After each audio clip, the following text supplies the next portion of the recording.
Sebuah partikel bergerak sepanjang sumbu X dengan percepatan yang dapat dituliskan sebagai A sama dengan 6T minus 2 meter per second kuadrat. Mula-mula partikel tersebut berada pada posisi X sama dengan 40 meter dengan kecepatan awal 8 meter per second ke arah X negatif. Ketika partikel tersebut berada pada keadaan diam untuk T lebih besar 0, maka posisi partikel tersebut berada di X sama dengan titik-titik meter. Oke, di sini kita memiliki bentuk A atau percepatan sebagai fungsi waktu. Dan pertanyaan untuk soal ini adalah posisi ya. Berarti kita harus mencari hubungan antara A dan posisi. Sebelum menemukan posisi, kita perlu mencari dulu kecepatan. Dimana kita tahu bahwa nilai dari kecepatan V itu bisa kita nyatakan ya, hubungannya adalah V sama dengan integral dari A dt. Ditambah dengan V0 ya, jika dia memiliki kecepatan awal. Oke, kita masukkan nilainya, yaitu V itu sama dengan integral dari nilai A-nya adalah 6T minus 2 dt ditambah dengan nilai V0-nya. Apakah ada kecepatan awal untuk soal ini? Ternyata ada ya. Untuk kecepatan awalnya adalah 8 meter per second, tetapi arahnya ke sumbu X negatif. Berarti nilainya adalah minus. Maka V0 di sini kita kasih nilai atau nilainya adalah negatif 8 meter per second ya. Atau nanti kita langsung tulis min 8, itu juga boleh. Sehingga kita memiliki bentuk V itu sama dengan kita integralkan ya, integral 6T minus 2 dt. Ini kita berikan kurung di sini. Batasnya tentu saja dari 0 sampai ke T ya. Untuk integral 6T sendiri adalah 3T kuadrat dikurangi dengan integral 2 adalah 2T ya terhadap T. Kemudian ditambah negatif 8 atau ini sama dengan minus 8. Nah, persamaan yang terakhir kita dapatkan ini adalah persamaan kecepatan sebagai fungsi waktu. Kemudian kita lihat lagi pada soal tersebut. Yang diminta oleh soal ini adalah ketika partikel tersebut berada pada keadaan diam. Nah, kalau partikel itu berada dalam keadaan diam, apa artinya? Artinya nilai V-nya itu sama dengan 0. Karena dia dalam keadaan diam. Nah, dari sini kita bisa dapatkan ya, kita substitusikan nilai V sama dengan 0 ini ke persamaan yang kita dapatkan terakhir.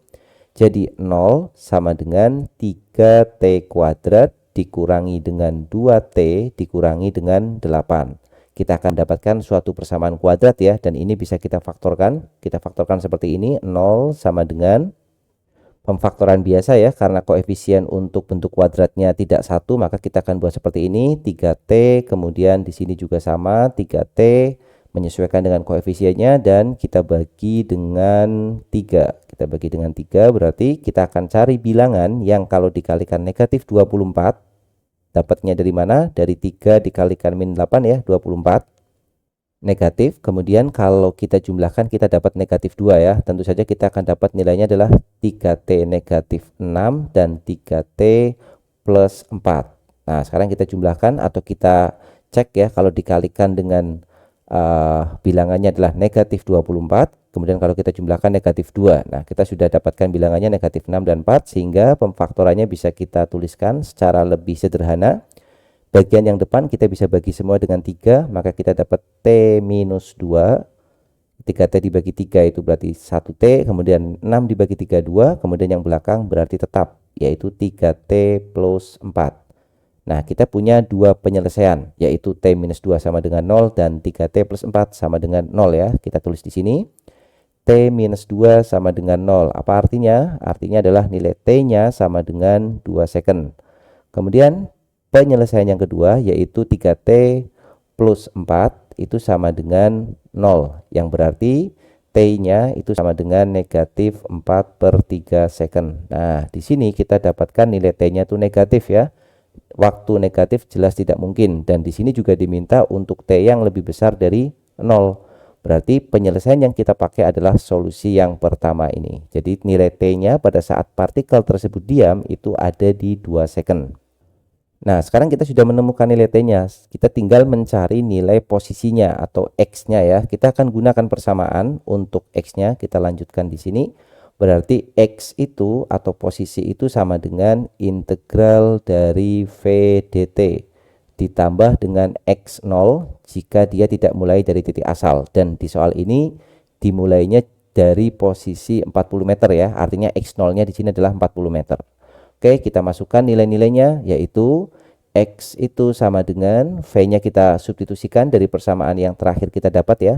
V itu apa? 3T kuadrat negatif 2T. Jadi integral dari 3T kuadrat kemudian negatif 2T kemudian negatif 8DT. Oke, kita kurung. Kemudian ditambah dengan X0-nya adalah 40. Jadi plus 40. Selanjutnya tinggal kita hitung atau kita integralkan persamaannya. 3T kuadrat integralnya adalah T pangkat 3, kemudian dikurangi 2T integralnya adalah T kuadrat, dikurangi dengan 8T ditambah dengan 40. Nah, ini kita dapatkan persamaan dari posisi suatu benda secara umum atau sebagai fungsi waktu. Yang diminta di soal adalah posisi pada saat berhenti. Kapan bendanya berhenti atau pada saat keadaan diam ya? Kapan? Pada saat waktunya 2 sekon. Maka langkah terakhir tinggal kita masukkan T-nya sama dengan 2 sekon ke persamaan X yang terakhir kita dapatkan ya. Jadi X-nya pada saat partikel itu diam sama dengan masukkan nilai T-nya menjadi 2 sekon. Jadi kita dapatkan 2 pangkat 3 dikurangi dengan 2 pangkat 2 dikurangi dengan 8 kali 2 kemudian ditambah dengan 40. Maka kita dapat nilai X-nya sama dengan 2 pangkat 3 adalah 8 dikurangi dengan 4 dikurangi dengan 16 ditambah dengan 40. Atau kita dapatkan nilai X-nya sama dengan 8 dikurangi 4 adalah 4. 4 dikurangi 16 negatif 12. Negatif 12 ditambah 40. Hasilnya adalah 28 ya. Jadi X-nya sama dengan 28. Nah, sekarang kita dapatkan penyelesaian untuk soal ini. Jadi posisi partikel pada saat kecepatannya 0 atau pada saat dia diam ada di 28 meter. Nah, jawaban akhirnya kita tulis 28,0 ya, karena harus menuliskan satu angka di belakang koma atau satu desimal. Seperti itu. Baik, kita lanjutkan soal berikutnya. Sebuah batu jatuh bebas dari ketinggian H dan menumbuk bidang miring bersudut 45 derajat. Pada titik yang tingginya adalah H kecil ya. Jadi ketinggiannya dijatuhkan adalah H besar, kemudian dia menumbuk bidang miring yang tingginya adalah H kecil. Tentu saja ini diukur dari acuan tanah. Kemudian akibat tumbukan ini batu bergerak dengan kecepatan mendatar.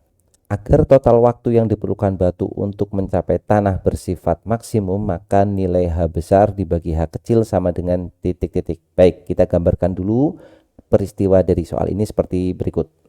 Oke, jadi ini adalah bidang miringnya, kemudian bidang miring ini punya sudut kemiringan atau sudut elevasinya di sini adalah 45 derajat ya.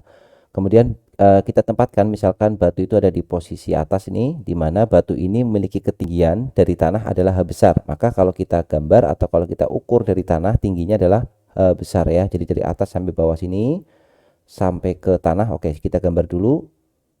Oke, kita gambar seperti ini. Tinggi awalnya atau tinggi batu itu kalau kita ukur dari tanah adalah senilai H besar. Kemudian batu itu menumbuk bidang miring yang tingginya adalah H kecil. Berarti apa itu H kecil? H kecil adalah tinggi dari posisi batu itu kena bidang miring sampai ke tanah ya. Jadi H kecil adalah dari posisi dia menumbuk sampai di tanah. Oke, kita gambarkan H kecilnya. Oke, kita gambarkan di sebelahnya misalkan seperti ini.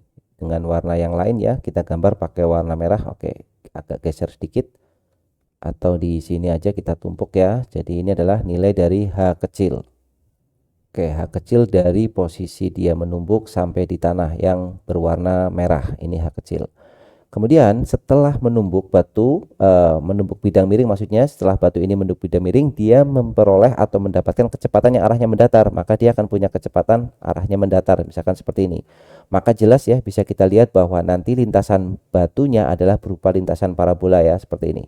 Dan dia akan kena tanah, misalkan seperti itu. Nah, pertanyaannya adalah waktu total supaya maksimum.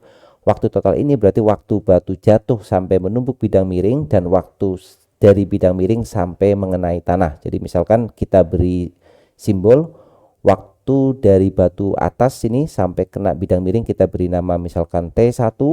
Kemudian waktu bidang miring, waktu dari setelah dia menumbuk bidang miring sampai mengenai tanah, kita beri nama T2. Nah, pertanyaan di soal ini adalah T1 ditambah dengan T2 itu harus bernilai maksimum. Nah, supaya T1 ditambah T2-nya bernilai maksimum, berapakah nilai H besar dibagi dengan H kecil? Jadi maksud soalnya seperti itu. Baik, kita akan lakukan analisis dengan cara mencari nilai T1 terlebih dahulu ya. Bisa kita lihat bahwa gerakan dari atas sampai menembus bidang miring adalah gerak jatuh bebas. Maka nilai T1-nya dengan mudah kita bisa hitung dengan persamaan gerak jatuh bebas ya. Berarti tingginya adalah untuk jarak yang ditempuh batu dalam waktu T1 itu berarti H besar dikurang H kecil. Berarti kita tuliskan H besar dikurang H kecil, ini adalah tingginya sama dengan setengah G dikalikan T1 kuadrat ya. Karena dia gerak jatuh bebas, kecepatan awalnya di sini juga 0. Selanjutnya kita susun ulang, berarti kita dapatkan persamaan kita kali 2 dikalikan H besar dikurang H kecil sama dengan G dikalikan T1 kuadrat, atau nilai T1 kuadratnya itu sama dengan 2 dikalikan H min H kecil dibagi dengan G. Atau jika kita ingin mendapatkan nilai T1-nya maka tinggal kita kasih akar kuadrat ya. Jadi akar dari 2 dikalikan H besar dikurang H kecil dibagi dengan G itu sama dengan T1. Oke, kita kasih nama persamaan yang pertama. Kemudian untuk persamaan kedua, gerak parabola ya, gerak parabola dia akan menempuh atau dia akan menempuh jarak setinggi H untuk vertikalnya. Untuk horizontalnya kita tidak perlu tahu karena pasti waktunya sama kan. Maka untuk mencari T2 kita manfaatkan persamaan yang sama seperti mencari T1, yaitu gerak parabola tetapi arahnya yang vertikal, kan sama saja dengan gerak jatuh bebas. Kenapa? Karena di sini kecepatannya itu hanya ke arah mendatar, dia tidak punya kecepatan ke arah vertikal. Berarti untuk mencari T2 kita bisa gunakan persamaan. Yang membedakan di sini adalah jarak yang ditempuh ya. Untuk T2 jaraknya hanya H kecil. Sehingga bisa kita tuliskan H kecil atau jarak yang ditempuh sama dengan setengah dikalikan G dikalikan T2 kuadrat. Dengan cara yang sama kita akan dapatkan 2H per G kali 2 dibagi G, kemudian kita akar, itu sama dengan T2. Inilah persamaan yang kedua. Nah, kemudian kita akan hitung nilai waktu totalnya, yaitu T1 plus T2. Maka kita beri T besar misalkan ya. T besar di sini maksudnya waktu total T1 plus T2. T besar itu sama dengan T1 ditambah dengan T2. Berapa nilai T besarnya? Berarti T besar sama dengan T1-nya adalah akar 2H min H per G. Kita tulis di sini akar 2 dikalikan H min H kecil dibagi dengan gravitasi. Oke, kita rapikan dulu. Dibagi dengan G ditambah dengan T2-nya adalah akar 2H kecil per G. Kita sederhanakan, faktor yang sama kita keluarkan ya. Berarti akar 2-nya kita keluarkan, kemudian G-nya juga kita keluarkan. Berarti di dalam akar tinggal menyisakan akar dari H besar dikurang H kecil ditambah dengan akar dari H kecil ya. Ini tidak bisa kita jumlahkan ya karena berbeda. Nah, sampai persamaan ini kita sudah mendapatkan waktu totalnya sebagai fungsi dari H kecil ya. Karena H besar itu fix kan, karena dia dijatuhkan dari awal. Kalau H kecil kan bisa di sini, bisa di atas lagi. Jadi H kecilnya berubah variabel atau yang fungsi yang bisa kita variasikan ya, besaran yang bisa kita variasikan. Berarti di sini T-nya adalah fungsi dari H kecil. Nah, bagaimana untuk mendapatkan nilai maksimumnya? Seperti biasa, untuk memperoleh nilai maksimumnya kita turunkan ya dengan menggunakan kalau di matematika sama seperti nilai stasioner. Berarti agar T itu bernilai maksimum, oke, kita lanjut di atas di sini. Agar waktu totalnya itu bernilai maksimum, maka kita akan buat dt terhadap dh, karena dia fungsi h itu sama dengan 0 ya. Kita lakukan optimasinya seperti ini. Nah, sekarang kita turunkan nilai dari akar 2 per G fungsi ya, fungsi dari akar 2 per G, kemudian akar H min H plus akar H. Berarti kita tulis di sini 0 sama dengan, karena turunnya sama dengan 0, akar 2 per G-nya kita tulis ulang, akar 2 per G. Nah, perhatikan di sini, akar 2 per G itu semuanya konstan ya. Maka kalau kita pindah ke ruas kiri, 0 dibagi akar 2 per G juga akan bernilai 0 ya. Berarti kita nggak perlu menulis ini, kita langsung turunkan yang bagian akarnya ini yang mengandung fungsi H-nya. Nah, untuk memudahkan kita buat seperti ini. Akar H besar dikurangi H kecil kita tulis sebagai H besar dikurang H kecil pangkat setengah ya. Kemudian H kecil tentu saja H kecil pangkat setengah. Kita turunkan dari pangkat ini saja. Maka H besar dikurang H kecil pangkat setengah, berarti setengah, kemudian dikalikan dengan H besar dikurangi dengan H kecil pangkatnya menjadi min setengah. Dikali, jangan lupa karena di sini adalah fungsi, maka turunan dari H besar min H kecil terhadap H kecil, tentu saja jawabannya adalah negatif 1 ya. Dari mana dapat negatif 1? Turunan dari H besar terhadap H adalah 0 terhadap H kecil.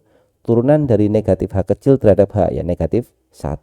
Kemudian ditambah dengan bagian satunya lagi, suku berikutnya yaitu H pangkat setengah, turunannya adalah setengah dikalikan H pangkat setengah dikurangi 1 min setengah. Nah, kita dapat turunannya seperti ini.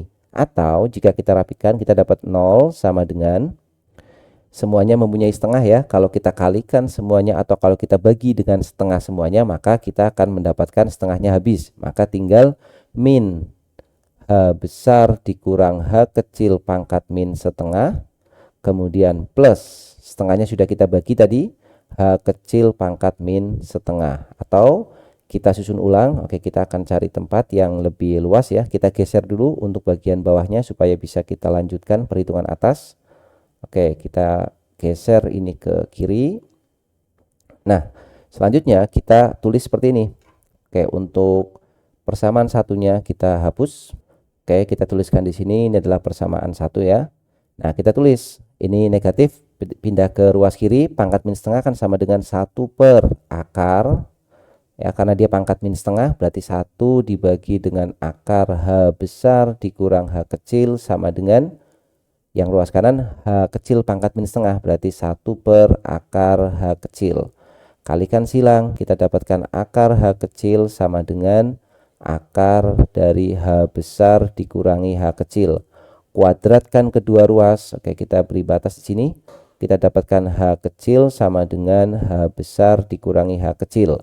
Pindahkan H kecilnya, kita dapatkan 2H kecil sama dengan H besar, atau H kecilnya sama dengan pertanyaannya adalah mencari nilai H besar dibagi H kecil.